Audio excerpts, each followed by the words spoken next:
We are doing a Decult Cult Awareness Conference takeover on this channel, highlighting artists that will be speaking at that conference in New Zealand.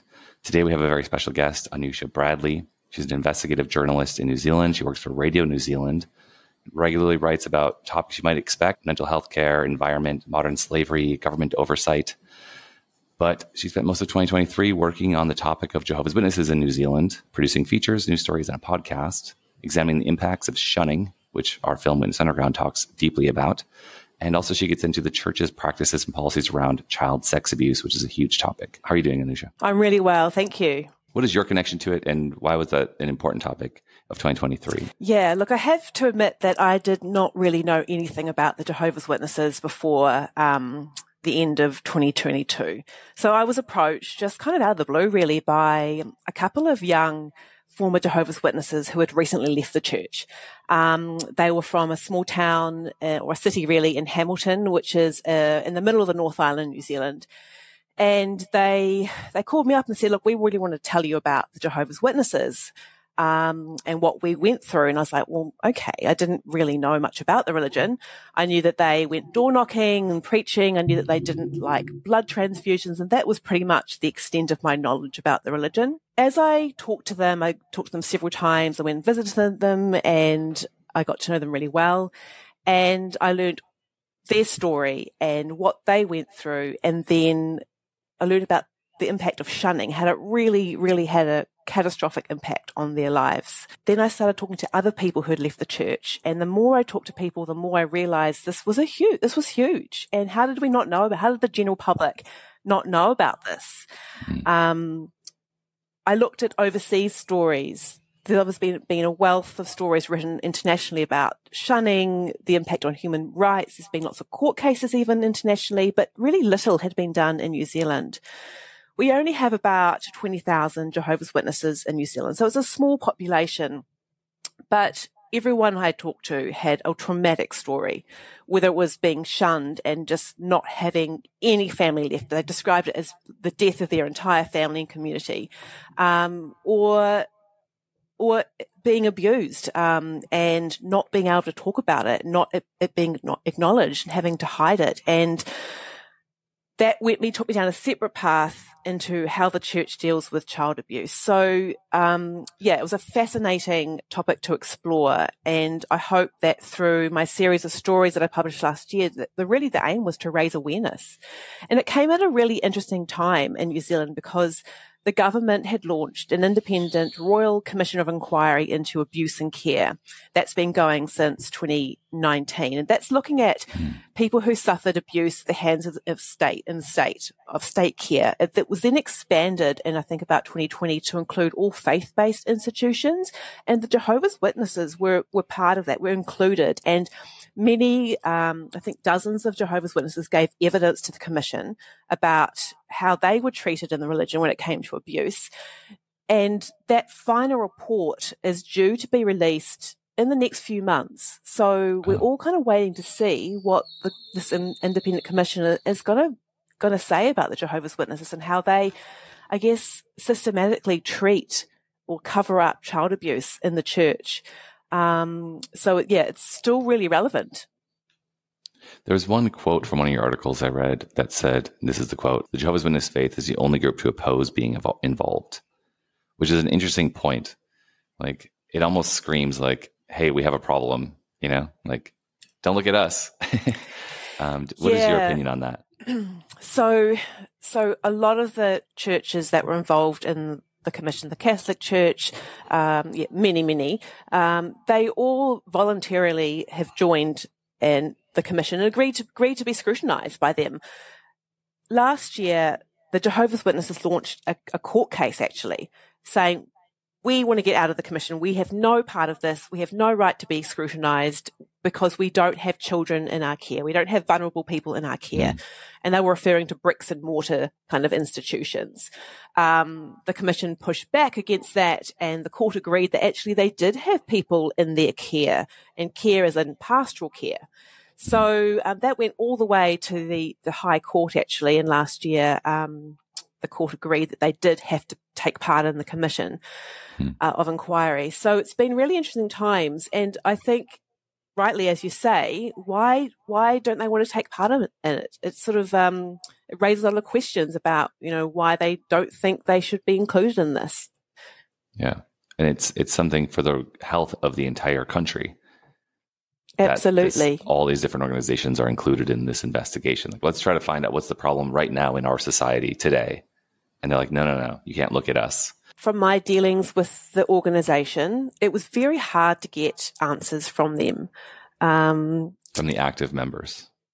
Yes. So I had to deal with the Australian headquarters, which oversees all New Zealand congregations. And it was very hard to get them. They refused to be interviewed multiple times. They didn't really answer my questions. They often gave quite conflicting information. It was a very opaque organisation to deal with. And everyone I talked to had left the organisation. Even I actually managed to speak to people who were still in the organisation as well. And but wanting to leave, but too scared to leave because of shunning. They all just described this opaqueness, that it was very hard to get clear answers from the church. Yeah. You did an excellent article, long-form article called Something Evil about shunning, and the character, I think it's Rachel Jackson, says, I'm not sure, maybe the names are changed, but it says, the very threat of shunning causes serious long-term harm, and the practice, they say, is a breach of human rights. I believe that's you talking about her experience, which it's really interesting. Do you think that there's an angle besides the shunning causing long-term harm? Can you talk to that and what can be done in New Zealand, or what other groups, how they're handling that? And then also, is there something about human rights to be discussed here? Those are two really interesting and important questions. So that was the aim of this article. The article really wanted to delve into the impact of shunning and what it did to people. And I just spoke to dozens of people who had just had such a traumatic time through that process. Many still have long-lasting trauma from it. The question of is there an abuse of human rights here? I was really interested in what was happening overseas with the case in Norway, where they had ruled that it was a breach of human rights, and other test cases around Europe had sort of had mixed results. In New Zealand, it has not been tested. We have quite different human rights laws. Some people I've talked to said, yes, it could be argued that shunning is a breach of human rights, but other parts of the law also protect religious freedom, and it really just hasn't been tested. We don't know. So that is still up for debate in New Zealand. Correct me if I'm wrong, but in Norway, the Jehovah's Witnesses lost the case, are no longer considered a religion, and the issue at hand was about human rights of children under the care of their parents, if they were to get punished with shunning, the full force of shunning. That would be a violation of their human rights, because they would be coerced into continuing the process and not having communication with their family as a minor. Something in that zone was like exactly. It was all about to do with the children, and I did speak to people who were involved in that sort of campaign to find out more about it. And I think recently it went all the way to their top court, and the court agreed that the church did breach human rights there, and the Norwegian government has stripped the church of its right to collect sort of funding from the government. So yeah, really interesting. You're going to be on the panel at Decult this year. Do you know what you'll be talking about there? For anybody's thinking about going to Christchurch to attend in New Zealand, and also for people who might buy the live streamed or the Decult documentary that's coming out as well. Could you talk to what we should expect on the panel you're a part of, and also Decult in general? Yeah, so Decult is going to be a really interesting event. I'm really excited to be part of it. It's the first conference on cults in New Zealand, and Anka Richter, the organizer and a really great journalist, is behind it all and the driving force. I'm going to be chairing the panel focusing on the Jehovah's Witnesses in New Zealand. And I really hope by the time that the conference happens, we'll know the final outcome of the Royal Commission of Inquiry, their final report, and hopefully we'll know or have some directions to their thinking on what they think should happen with the Jehovah's Witnesses. So I'm really interested to delve into that topic. also talk to people like yourself and others on the panel about their experiences of shunning. And I'd really like to tackle this issue of human rights and what it might mean in New Zealand, in the New Zealand context as well as internationally, because it really comes down to how you interpret the law, and every country is slightly different. What can we do here in that space? So those are probably the broad things I'd love to talk about with you and others on the panel. I'm looking forward to that. One thing, just to give some context, anyone who doesn't know, I'm very focused on this particular topic in space for the last few years with our film Witness Underground. And the activists who have been writing and speaking and organizing in the space for decades, the older they are, the more they're like, hey, all these other groups are doing similar control things and manipulation and coercion that are unhealthy for society in general. But they're patterns we can see repeated. And actually, it's not about this one group or this one form of abuse. It's about, it really comes down to human rights. And we need to get the governments to understand the nuanced way these types of groups manipulate, and which I think I found very fascinating. And maybe you can get your opinion on that, like, direction. Do you see something like that in your work? Yeah, absolutely. And I think what I've realized by really looking into one particular religion, being the Jehovah's Witnesses, is that you can see threads of this coercion and control, not just in religions, but through wider society these days, especially since the pandemic. We're seeing the rise of misinformation, sort of types of coercion control through alternative or social media, and through, especially in the wellness industry. It's quite interesting, isn't it? Like, you can see threads of this, which I think is really dangerous. And interestingly, there is, I think it's really important because there is a lot of negativity around mainstream media generally about how they tackle these issues. And so I feel like it's a really important thing that we talk about this and build trust again in mainstream media to report on these kind of issues. Yeah. How is you're in mainstream media as a journalist and in radio, kind of traditional media from last century.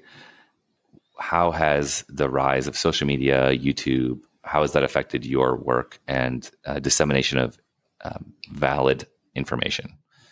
It's always a challenge. So at RNZ, Radio New Zealand, we also have a website, and we're moving more and more into the digital space with a whole range of products. So, and the team that I work in the Investigative team, we try and have a story that covers all the platforms. So we'll do radio, we'll do web, we'll do video, we'll do podcasts.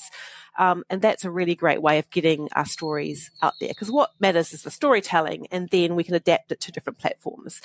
And I think that's where we need to be more nimble. I think traditional mainstream media needs to adapt our storytelling to get the messages out there to all the different people who we maybe traditionally haven't met. And that's even more important nowadays.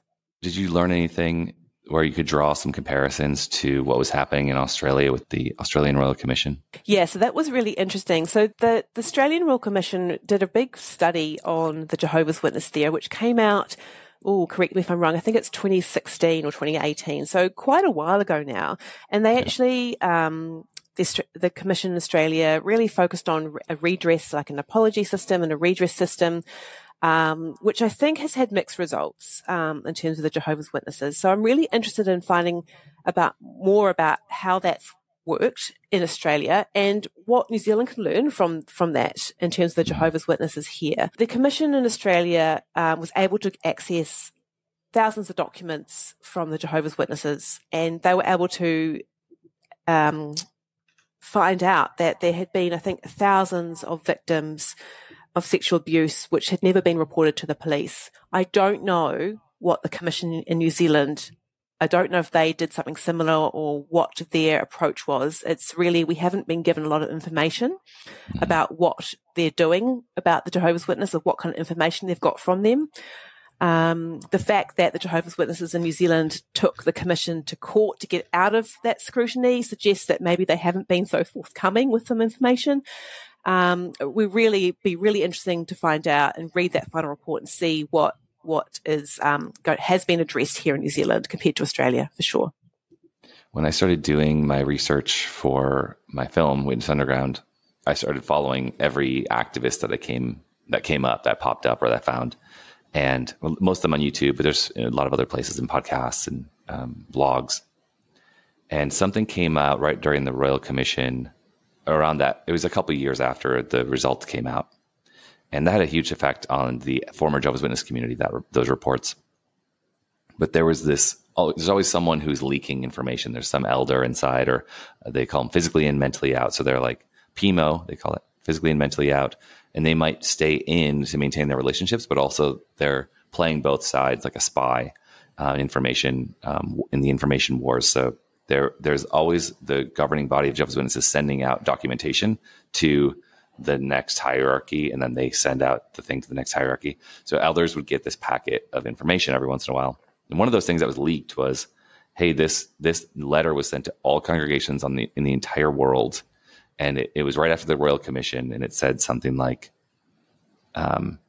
all files on anyone who's no longer associated with religion, or it was something like super broad, but not really, it wasn't obviously tied to the results, but I'm making connections. So, and I don't know, right? Like I found a piece of paper on the internet. So take that for what it is in terms of valid information, but basically it was saying like, destroy all the files around the whole world. And so when they do that kind of thing, the local elders who are in charge at that time, because they get deleted from their positions. Other people get appointed if they don't follow the rules or whatever. So if that happened, I mean, that's like, there won't be evidence because they destroyed the evidence that they had, but they had a file on everybody. Like when you move from one congregation to the next, and I did this a bunch when I was in the religion, you're supposed to, if you're in good standing, if you want respect, you have to call your local elders and have them send it to your new address, and then they'll have a meeting with you, and they'll do an additional report on you, and then that file stays with you as a person. And at some point I was like, I don't like that, feels gross, and I stopped moving it around before finally leaving. This is in my 20s, but those reports I think are gone now. And wow, I saw you were reporting, or one of your articles discussed what the elders' rules are about reporting on child sex abuse. And I don't know if you can speak to any of the that. record keeping was a fascinating insight for me into the religion, because it was actually crucial. It really helped my reporting. So what I was able to do is I was able to tap into a network of former secretaries. So they were congregation secretaries who were really the key people in the congregation. They had access to all the paperwork, and many of them, when they left, they kept it all. So I was really lucky to be able to find quite a few people who had stores of documents about their former congregation. And being the kind of people they were secretaries, they were very organized. It was all filed, all kept. And that was how I was able to prove that child abuse allegations were covered up, that some congregations had active child abusers within the congregation still, and congregants didn't know about this.